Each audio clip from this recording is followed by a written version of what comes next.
Good morning, beautiful people. Welcome to Bible in a Year with Lovie. I think we're on day 320. I think.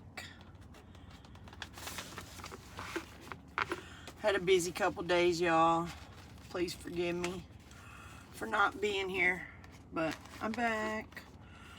Okay. Yeah. We are on day 320. We're going to read Ezekiel 3 and 4 and the second half of Hebrews. We'll just pick up where we left off. I'm reading from the Life Application Study Bible, 3rd edition, New Living Translation. You can follow along with whatever version you have. It just might read a little bit differently. So, if y'all are ready, let's dive right in. Ezekiel chapter 3. The voice said to me, "Son of man, eat what I am giving you. Eat this scroll. Then go and give its message to the people of Israel." So I opened my mouth, and he fed me the scroll. "Fill your stomach with this," he said. And when I ate it, it tasted as sweet as honey in my mouth. Then he said, "Son of man, go to the people of Israel and give them my messages. I am not sending you to a foreign people whose language you cannot understand. No, I'm sending you to people with strange and difficult speech." No, that's not what he said. "No, I am not sending you to people with strange and difficult speech. If I did, they would listen. But the people of Israel won't listen to you any more than they listen to me.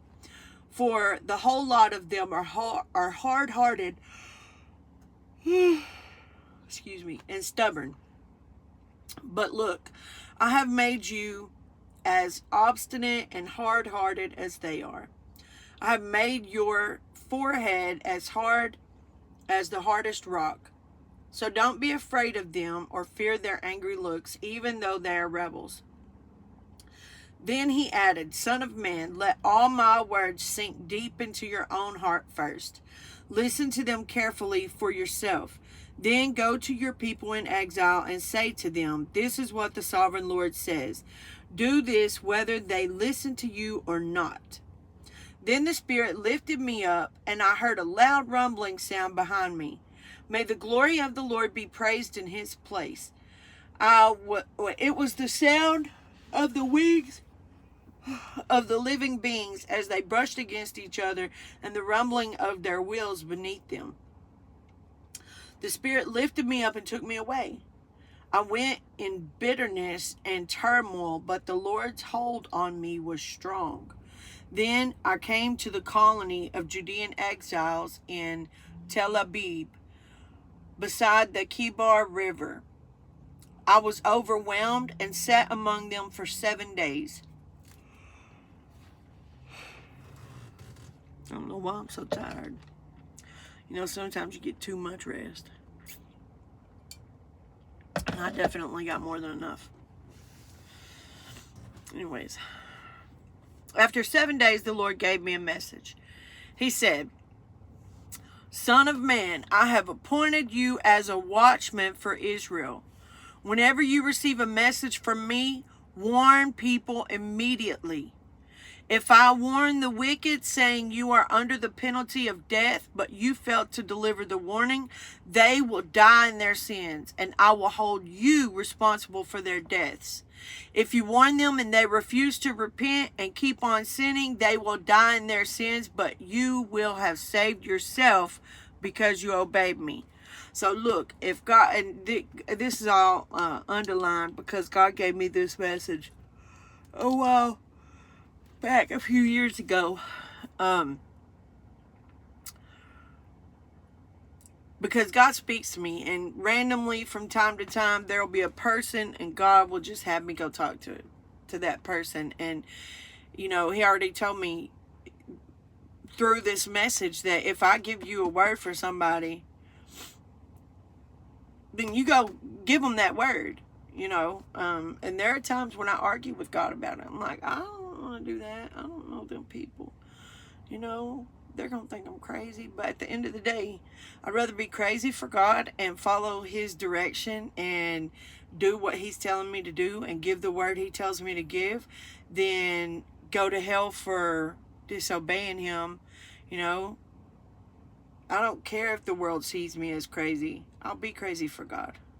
That's okay. Anyways. If righteous people turn away from their righteous behavior and ignore the obstacles I put in their way, they will die. And if you do not warn them, they will die in their sins. None of their righteous acts will be remembered, and I will hold you responsible for their deaths. But if you warn righteous people not to sin, and they listen to you and do not sin, they will live, and you will have saved yourself too. Then the Lord, Then the Lord took hold of me and said, get up and go out into the valley, and I will speak to you there. So I got up and went.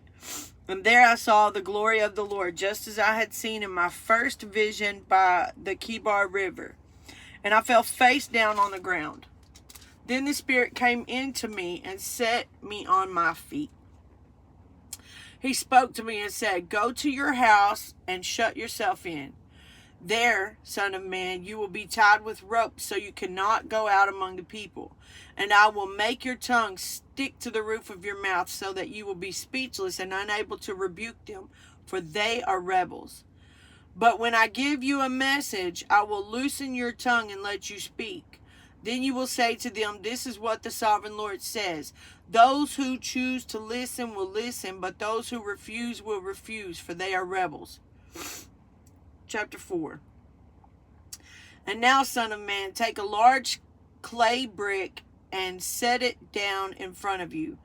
Then draw a map to the city of Then draw a map of the city of Jerusalem on it.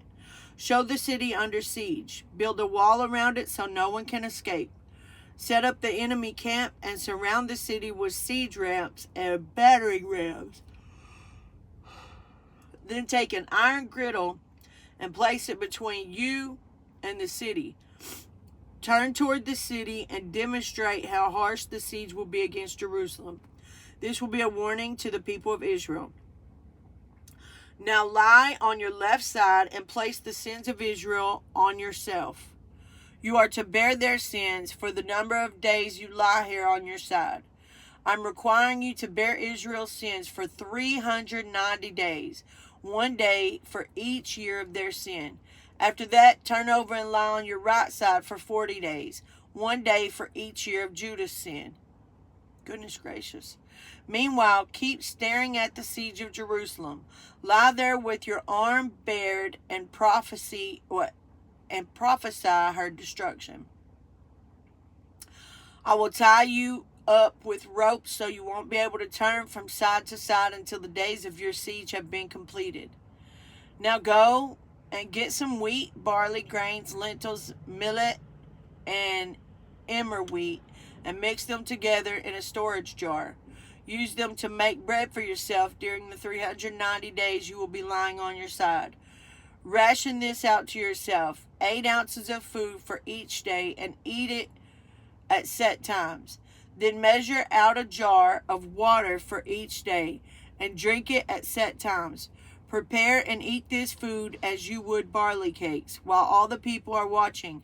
Bake it over a fire using dried human dung as fuel, and then eat the bread. Then the Lord said, this is how Israel will eat defiled bread in the Gentile lands to which I will banish them. Then I said, O sovereign Lord, must I be defiled by using human dung? For I've never been defiled before. From the time I was a child until now, I've never eaten any animal that died of sickness or was killed by other animals. I've never eaten any meat forbidden by the law. All right, the Lord said, you may bake your bread with cow dung instead of human dung. Then he told me, son of man, I will make food very scarce in Jerusalem. It will be weighed out with great care and eaten fearfully. The water will be rationed out drop by drop, and the people will drink it with dismay. Lacking food and water, people will look at one another in terror, and they will waste away under their punishment. Alrighty. That's pretty drastic. That's pretty drastic right there. Lay on your side for 390 days on the left side. 390 days. And then flop over and lay on your right side for 40 days. And you got to eat food. You got to eat a certain amount of bread that you cook over poop. I'm glad he changed it from human poop to cow dung, at least. Cows eat, like grass.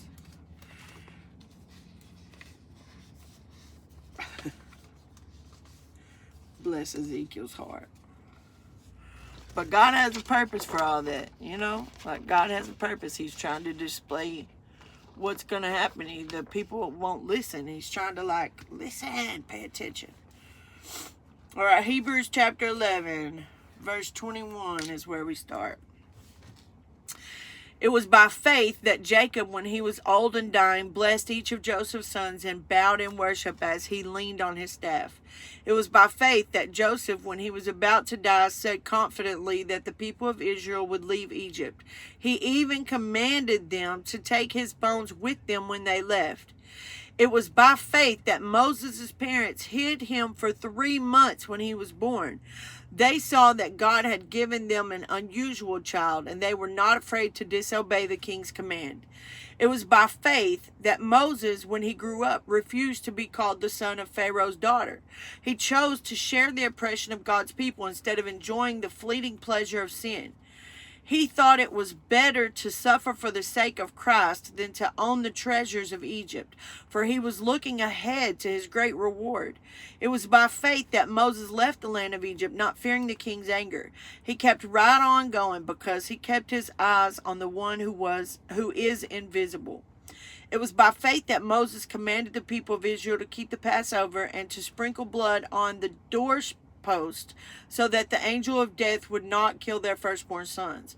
It was by faith that the people of Israel went right through the Red Sea as though they were on dry ground.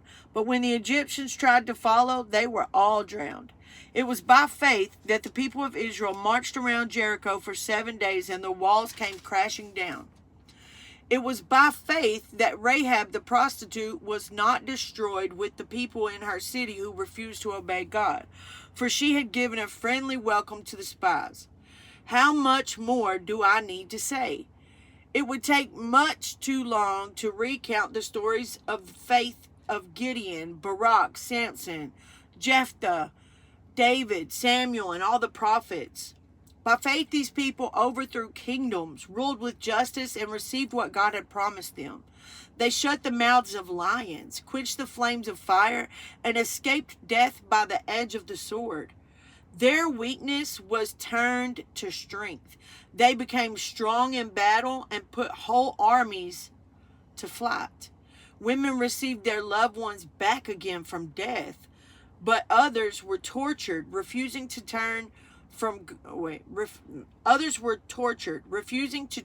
God in order to be set free. They placed their hope in a better life after the resurrection. Some were jeered at, and their backs were cut open with whips. Others were chained in prisons. Some died by stoning. Some were sawed in half, and others were killed with the sword. Some went about wearing skins of sheep and goats, destitute and oppressed and mistreated.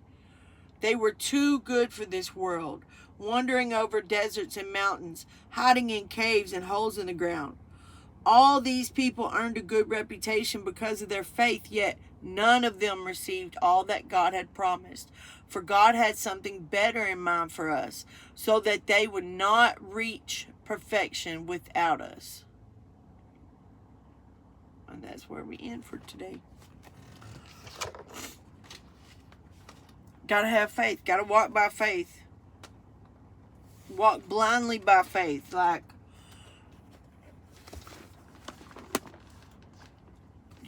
You gotta believe in something. You gotta have faith. You gotta have faith in something. If you don't have faith in something, then you'll believe anything. We weren't put here to believe just anything. We were put here to believe in God the Father. We have a creator. Anyways, you can't get to the Father except through the Son, so you gotta believe in Jesus too. With that said, man, remember, if you want to see a change, you have to be the change. We lead by example, we follow by design. If it ain't a God thing, it ain't a good thing. Y'all please continue to keep my dear friend William in your prayers, and my kids and me. And if y'all have any special prayer requests, please leave them below in the comment section. I'll add you to my prayer list. Thank y'all for tuning in, man. I hope y'all have a blessed and beautiful rest of the day, and don't forget to love like Jesus. I'll see y'all here next time.